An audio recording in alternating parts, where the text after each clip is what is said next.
ঘূর্ণিঝড় প্লাবনে নাস্তানাবুদ বিভিন্ন এলাকা। বর্ষার আগেই বিপদ সীমার উপরে বইছে সুরমা কুশিয়ারা। উজানের ঢলে তলিয়ে সিলেটের 4 উপজেলার নিম্নাঞ্চল। খুলনায় তোপের মুখে ভাঙা বাঁধ মেরামতে পানি উন্নয়ন বোর্ডের তোড়জোড়।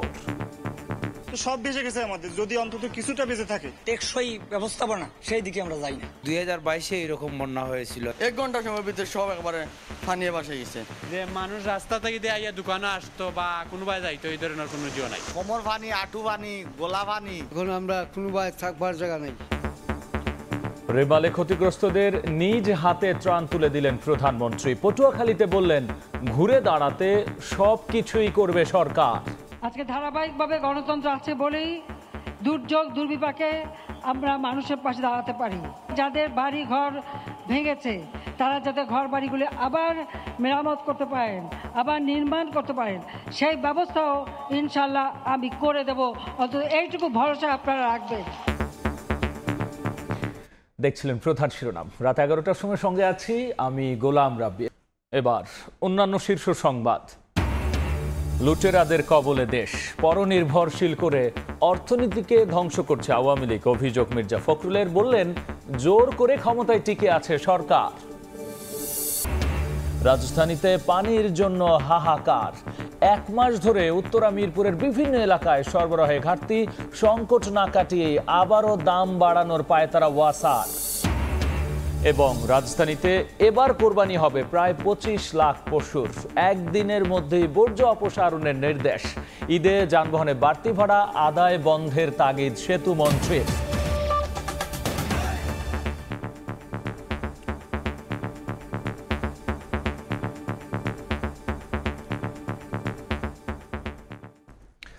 বর্ষা আসার আগেই বিপদ সীমার উপরে বইছে সুরমা আর কুশিয়ারার পানি। উজান থেকে নেমে আসা পাহাড়ি ঢলে সিলেটের গোয়াইনঘাট, জৈন্তাপুর, কোম্পানিগঞ্জ, জকিগঞ্জের নিম্নাঞ্চল তলিয়ে গেছে। সড়কে পানি ওঠায় সিলেট শহরের সঙ্গে যোগাযোগ বিচ্ছিন্ন হয়ে পড়েছে গোয়াইনঘাট উপজেলার। এদিকে সুনামগঞ্জেও বৃদ্ধি পাচ্ছে নদ নদী ও হাওরের পানি। ইকরামুল কবিরের রিপোর্ট। বাড়ির ভেতরে পানি, প্রিয় সন্তানকে নিয়ে বাঁচতে তাই মা ছুটে চলেছেন নিরাপদ আশ্রয়ের খোঁজে। পারাপারের একমাত্র অবলম্বন এখন নৌকা। তীব্র বেগে পাহাড়ি ঢল ঢুকছে জনপদে, তলিয়ে যাচ্ছে একের পর এক গ্রাম। সিলেটের গোয়াইনঘাট উপজেলার 13টি ইউনিয়নের হাওর ও নিম্নাঞ্চল প্লাবিত হয়েছে। সুরমা, কুশিয়ারা, ডাউকি, সারি ও সারিগাং নদীর পানি 5টি পয়েন্টে বিপদসীমার 1 মিটার উপর দিয়ে প্রবাহিত হচ্ছে।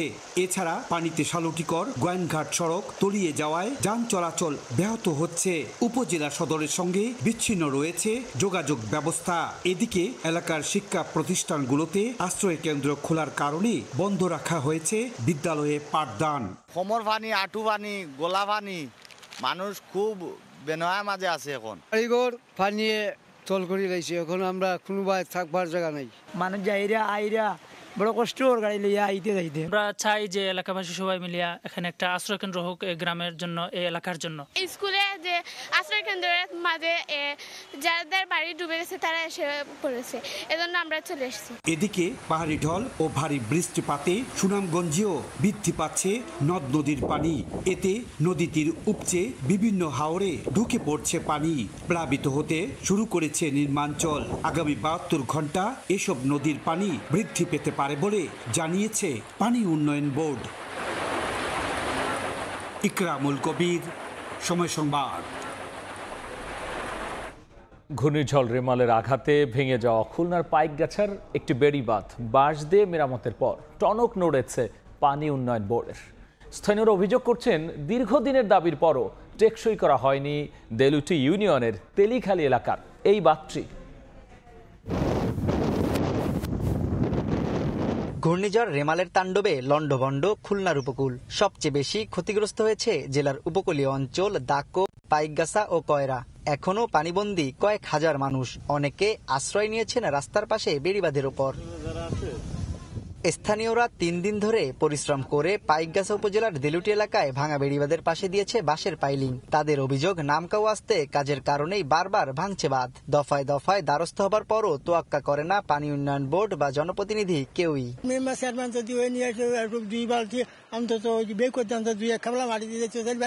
টেকসই ব্যবস্থাপনা সেই দিকে আমরা যাই না। তো সব বেঁচে গেছে আমাদের, যদি অন্তত কিছুটা বেঁচে থাকে, যে আমরা তাই নিয়ে অন্তত যা আমরা ছেলে মেয়ের মুখে যত কিছু অন্তত দিতে পারি। প্রতি বছরের ন্যায় এবারও ভেঙেছে, এবারও মানুষের এত দুর্ভোগ।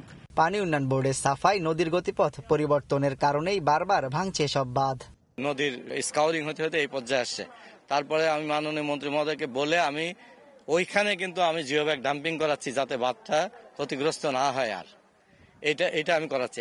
ঘূর্ণিঝড় রেমালের আঘাতে খুলনার 3 উপজেলার 8টি পয়েন্টে বাঁধ ভেঙে প্লাবিত হয় অর্ধশত গ্রাম। তানজিম আহমেদ, সময় সংবাদ, খুলনা। রেমালে ক্ষতিগ্রস্ত প্রত্যেকের ঘরবাড়ি নির্মাণ সহ স্বাভাবিক জীবন নিশ্চিত করতে যা যা করণীয় তার পুরোটুকুই করবে সরকার। উপকূলবাসীকে এমন আশ্বাস দিয়েছেন প্রধানমন্ত্রী শেখ হাসিনা। তিনি বলেছেন, দুর্যোগ আসবেই, তবে তা মোকাবেলা করে টিকে থাকার শক্তি অর্জন করানোই আওয়ামী লীগ সরকারের লক্ষ্য। রেমালে ক্ষতিগ্রস্ত পটুয়াখালীর কলাপাড়া উপজেলায় দুর্গতদের মাঝে ত্রাণ বিতরণ ও বিপর্যস্ত এলাকা পরিদর্শন করেন সরকার প্রধান। সালাউদ্দিন লিয়ার ক্যামেরায় দেখব দেবাশিস রায়ের রিপোর্ট। বেলা 12:30টার পর কলাপাড়ার সরকারি মোজাহার উদ্দিন বিশ্বাস ডিগ্রি কলেজ মাঠে আসেন সরকার প্রধান। পুরো মাঠ তখন ভর্তি উপকূলের বিভিন্ন প্রান্ত থেকে ছুটে আসা দুর্যোগ কবলিত মানুষে। উপস্থিত দুর্গতদের মাঝে ত্রাণ হিসেবে চালের বস্তা তুলে দেন প্রধানমন্ত্রী। একে একে তা গ্রহণ করেন বিপর্যস্ত স্থানীয়রা। সংক্ষিপ্ত বক্তব্যে সরকার প্রধান বলেন, রেমালের ক্ষতি সামলে উঠতে করণীয় সবকিছুই করবে সরকার। ধৈর্য ধরার আহ্বান জানান তিনি। ইতিমধ্যেই যে সমস্ত রাস্তাঘাট ভেঙে গেছে সেগুলি মেরামত করার ব্যবস্থা নেওয়া হয়েছে। পাশাপাশি বাঁধ যেগুলি ভেঙে গেছে, বাঁধ নির্মাণের কাজ ইতিমধ্যে আমরা শুরু করে দিয়েছি। যেখানে যেখানে যাদের বাড়ি ঘর ভেঙেছে তারা যাতে ঘর বাড়িগুলি আবার মেরামত করতে পারেন, আবার নির্মাণ করতে পারেন, সেই ব্যবস্থাও ইনশাল্লাহ আমি করে দেব। অন্তত এইটুকু ভরসা আপনারা রাখবেন। দুর্যোগ দুর্বিপাক সামাল দিয়ে ঘুরে দাঁড়ানোর টেকসই সামর্থ্য অর্জন করবে উপকূলের মানুষ। বর্তমান সরকার সেই কাজই করে যাচ্ছে বলেন প্রধানমন্ত্রী। প্রাকৃতিক দুর্যোগ আসবে, কিন্তু সেটাকে মোকাবেলা করে মানুষের জীবন মান রক্ষা করা, সেটাই আমাদের লক্ষ্য। সেই কাজটাই আমরা করে যাচ্ছি। উপস্থিত স্থানীয় নেতাদের সঙ্গেও দুর্যোগ পরবর্তী পরিস্থিতি স্বাভাবিক করতে দিক নির্দেশনা দেন সরকার প্রধান শেখ হাসিনা। জলবায়ু পরিবর্তনের ক্ষতিকর প্রভাবে প্রতিনিয়ত বাড়ছে সমুদ্রপৃষ্ঠের উচ্চতা। একই সঙ্গে সঙ্গে তীব্র হচ্ছে প্রাকৃতিক দুর্যোগ সহ ঘূর্ণিঝড়ের তীব্রতাও। সবশেষ রেমালে লন্ডভন্ড হয়ে যায় উপকূলের প্রত্যন্ত জনপদের এই সাধারণ মানুষের জীবনযাপন। এই মানুষগুলো আজ প্রধানমন্ত্রীর বার্তা শুনে কিছুটা আশ্বস্ত হয়ে তাদের ঘরে ফিরবেন।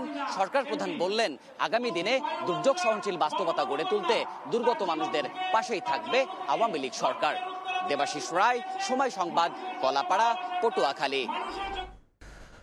দেশের অর্থনীতি আওয়ামী লীগ সরকার ধ্বংস করে দিয়েছে বলে মন্তব্য করেছেন বিএনপির মহাসচিব মির্জা ফখরুল ইসলাম আলমগীর। সকালে জিয়াউর রহমানের মৃত্যুবার্ষিকী উপলক্ষে তার সমাধিতে শ্রদ্ধা জানানো শেষে এমন বক্তব্য দিয়েছেন তিনি। এই সময় সরকার পতনের আন্দোলন আরও জোরদার করারও হুঁশিয়ারি দিয়েছেন তিনি। সামরিক শাসক জিয়াউর রহমান ক্ষমতার কেন্দ্রে থেকেই তৈরি করেন বাংলাদেশ জাতীয়তাবাদী দল বিএনপি। 1981 সালের 30 মে চট্টগ্রাম সার্কিট হাউসে হত্যাকাণ্ডের শিকার হন তিনি। দলের প্রতিষ্ঠাতার 43তম মৃত্যুবার্ষিকী উপলক্ষে 15 দিন ব্যাপী কর্মসূচি পালন করছে বিএনপি। বৃহস্পতিবার শেরেবাংলা নগরে জিয়াউর রহমানের সমাধিতে দোয়া মোনাজাতের আয়োজন করে দলটি। শ্রদ্ধা নিবেদন করেন বিএনপির শীর্ষ নেতারা, ছিলেন মহানগর সহ অঙ্গ ও সহযোগী সংগঠনের নেতাকর্মীরাও। পরে গণমাধ্যমের সঙ্গে কথা বলেন বিএনপি মহাসচিব মির্জা ফখরুল ইসলাম আলমগীর। অভিযোগ করেন, গোটা জাতিকে পরনির্ভরশীল করে অর্থনীতিকে ধ্বংস করে দিয়েছে আওয়ামী লীগ। বাংলাদেশ এখন পুরোপুরি দুর্বৃত্তদের কবলে, বাংলাদেশ এখন লুটেরা মাফিয়াদের কবলে। বাংলাদেশ একদিকে যেমন রাজনৈতিক অধিকার হরণ করছে, তেমনি অন্যদিকে তারা অর্থনীতিকে ধ্বংস করছে, এবং তাদের মূল লক্ষ্য হচ্ছে এটাকে পরনির্ভরশীল একটা ব্যর্থ রাষ্ট্রে পরিণত করা। একদলীয় শাসন কায়েম করতেই আওয়ামী লীগ জবরদখল করে ক্ষমতায় টিকে আছে মন্তব্য করে মির্জা ফখরুল আন্দোলন বেগবান করার মাধ্যমেই সরকার হটানোর হুঁশিয়ারি দেন। শাসক গোষ্ঠী আওয়ামী লীগ তারা বিভিন্ন রকম কলা কৌশল করে জনগণের ভোটের অধিকার হরণ করে নিয়ে তারা আজকে ক্ষমতাকে দখল করে আছে এবং একদলীয় শাসন ব্যবস্থা প্রবর্তন করতে যাচ্ছে। পরে জিয়াউর রহমানের মৃত্যুবার্ষিকী উপলক্ষে রাজধানীর আগারগাঁও, হাইকোর্ট মাজার, সেগুনবাগিচা, নয়াপল্টন ও শাহজাহানপুর এলাকায় দুস্থদের মাঝে খাবার বিতরণ করেন বিএনপি মহাসচিব। আহমেদ সালেহীন, সময় সংবাদ, ঢাকা। মাস্টারমাইন্ড শাহীন অন্যতম আসামি সিয়ামকে দেশে আনতে পারলে জানা যাবে এমপি আনার হত্যাকাণ্ডের কারণ। কলকাতায় ৫ দিনের সফর শেষে ঢাকায় ফিরে বিমানবন্দরে এমন বক্তব্য দিয়েছেন ডিবির প্রধান। উদ্ধার করা মরদেহের খণ্ডাংশ এমপি আনারের হতে পারে উল্লেখ করে হারুনুর রশিদ জানিয়েছেন দ্রুতই মিলবে তার ফরেনসিক রিপোর্ট। ৫ দিনের সফর শেষে ঢাকায় ফিরে মহানগর গোয়েন্দা প্রধান জানান, কলকাতায় তারা তদন্ত কাজে শতভাগ সফল। কারণ উদ্ধার করা গেছে কিছু মাংসখণ্ড। ধারণা করা হচ্ছে এগুলো এমপি আনারের মরদেহের খণ্ডাংশ। কাজে লেগেছে ওয়াটার থিওরি। পানির শব্দ শুনতে পেয়েছিল, তাহলে তারা ঘন ঘন ফ্লাশ করেছে। তাই ঘন ঘন ফ্লাশ করে তারা কি ফ্লাশ করতে পারে, সেই তথ্য মোটিভের ভিত্তিতে আমরা তখন বললাম যে যেহেতু ওয়াটার থিওরি থেকে আমরা তখন বললাম যে মানে আমাদের যে সুয়েজ লাইন এবং পানির ট্যাঙ্কিটা ভাঙ্গা হয়, তাহলে হয়তোবা আলামতের কিছু অংশ পাওয়া যেতে পারে। তবে এখনো জানা যায়নি হত্যার কারণ। মূল পরিকল্পনাকারী আমেরিকায়, আরেকজন নেপালে। ইন্টারপোলের মাধ্যমে আসামিদের ফিরিয়ে আনার পর জানা যাবে কারণ, বলছেন গোয়েন্দা প্রধান। সব কিছু আমরা বিচার বিশ্লেষণ করছি, পাশাপাশি ইন্ডিয়ান পুলিশ এগুলো বিচার বিশ্লেষণ করছে। হঠাৎ করে কোনো একটা মোটিভ, কোনো একটা উদ্দেশ্য মানে স্পেসিফিক এই বলাটা এই মুহূর্তে সঠিক হবে না। অতীতে অপরাধ করে বিদেশে গিয়ে সেফ হ্যাভেন তৈরির যারা চেষ্টা করেছে কিংবা করছে, তাদের কাউকে ছাড় দেওয়া হবে না বলেও হুঁশিয়ারি হারুনুর রশিদের। সবগুলি কিন্তু।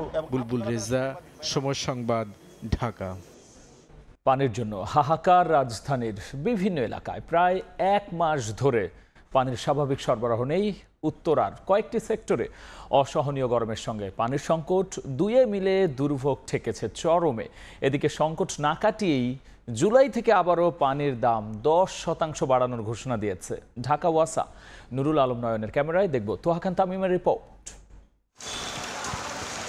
প্রায় ১ মাস ধরে ওয়াসার পানির স্বাভাবিক সরবরাহ না থাকায় এভাবেই পানির জন্য কষ্ট করছেন রাজধানীর উত্তরার বাসিন্দারা। পানি সংকট দুর্বিষহ করে তুলেছে তাদের দৈনন্দিন জীবন।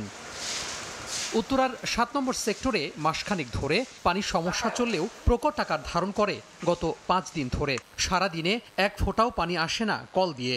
গভীর রাতে অল্প পরিমাণ আসলেও তা অপ্রতুল। সে পানি আবার ময়লা আর দুর্গন্ধের কারণে ব্যবহারের অনুপযোগী। কারবালার মতো অবস্থা, পানির জন্য হাহাকার। সবাই এখানে যাচ্ছে ওখানে যাচ্ছে, পানি আর কে কাকে কতটুকু দেয়। সেই রাত্রে আসে, তাও ময়লা পানি। প্রতি মাসে সঠিক সময়ে ওয়াসার বিল পরিশোধ করলেও পর্যাপ্ত পানি না পাওয়ায় ক্ষোভ জানান বাসিন্দারা।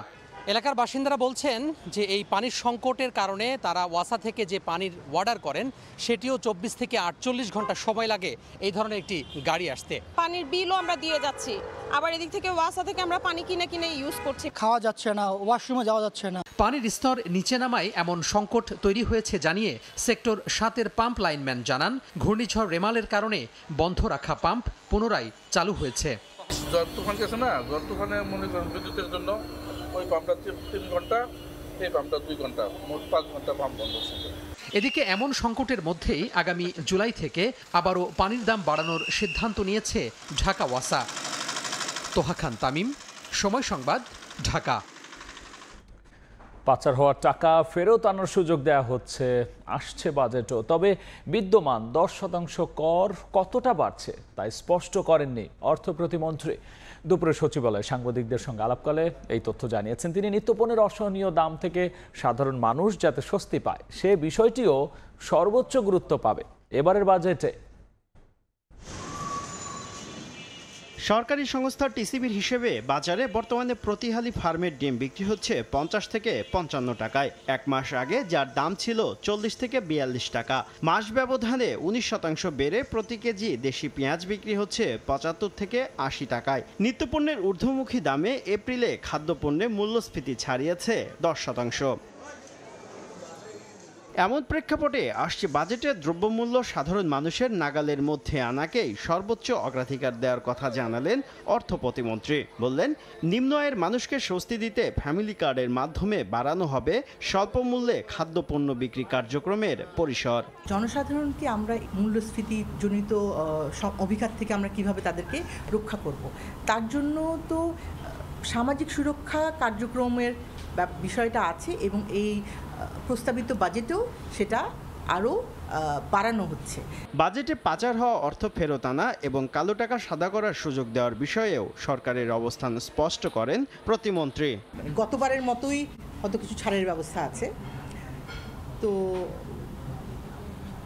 সেটা হবে, আমি রেটটা এখন বলতে পারছি না। যুদ্ধের কারণে শুধু বাংলাদেশ নয়, বিশ্ব অর্থনীতিও চ্যালেঞ্জের মুখে উল্লেখ করে সব চ্যালেঞ্জ মোকাবেলায় সরকার প্রস্তুত বলেও দাবি করেন অর্থ প্রতিমন্ত্রী। সক্ষমতা বৃদ্ধি করতে হবে। শুভ খান, সময় সংবাদ, ঢাকা। এই ছিল আমার কাছে থাকা দেশ বিদেশের খবর।